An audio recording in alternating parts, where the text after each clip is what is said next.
Asa Hutchinson served as Arkansas governor from 2015 until January of this year, and he joins the list of Republicans vying for the GOP presidential nomination. Good morning to you. Good morning. Great to be with you. Great to be with you. You know, I noticed that just like the Biden team, you actually used this and you put a little joke about the tech issue saying this link actually works, allowing people to find out more about your campaign. When it comes to whether or not it was a disaster, is that a fair description of what we saw last night? Really, was it a disaster, or was it just a lot of lead up to something that a lot of people have been waiting to hear? It was Twitter. It wasn't the end of the world. He was able to get on in 20 minutes. A lot of presidents are that late to news conferences. No, at this stage of the campaign, nothing is a disaster. Obviously, you want the focus to be on your message and what you want to do for America. And that's not the storyline today. So I know that he's disappointed in that, but it's a long campaign. There's still going to be other candidates to get in the race. We announced over a month ago, our announcement went very well in Bentonville, Arkansas. And so this is a new phase of the campaign, still waiting for candidates to be in there. And then it's just going to be a slog. We were in Iowa last week. We were in South Carolina. And so we're going to be in these states. And then you go through the stage up until the debate. And the debate is where it's going to really help define the issues between the candidates on the Republican side.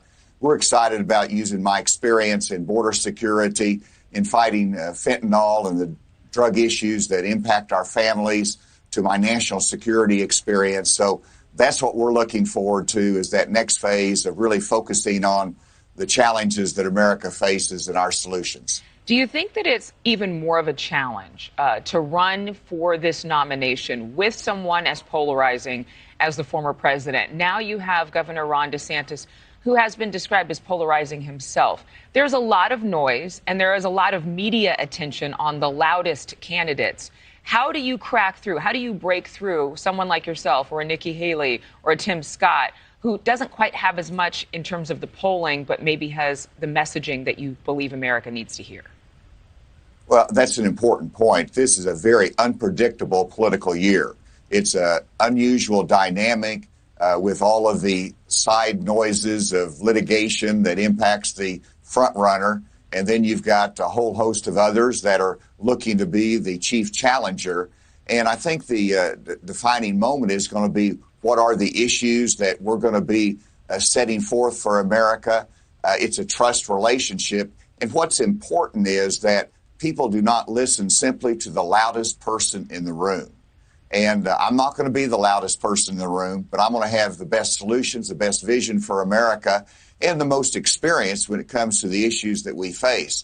I think that breaks through, and I don't think people necessarily want the loudest person in the room to lead our country with the challenges that we face. But I'm sure that you've seen the poll numbers, and you see how far in the lead former President Trump is, according to multiple data points. I mean, it's not just one poll. It's not just three polls. It's every single poll. He's leading with more than 50% of popularity among GOP voters. What are you going to do to maybe rise to the occasion and rise in those numbers?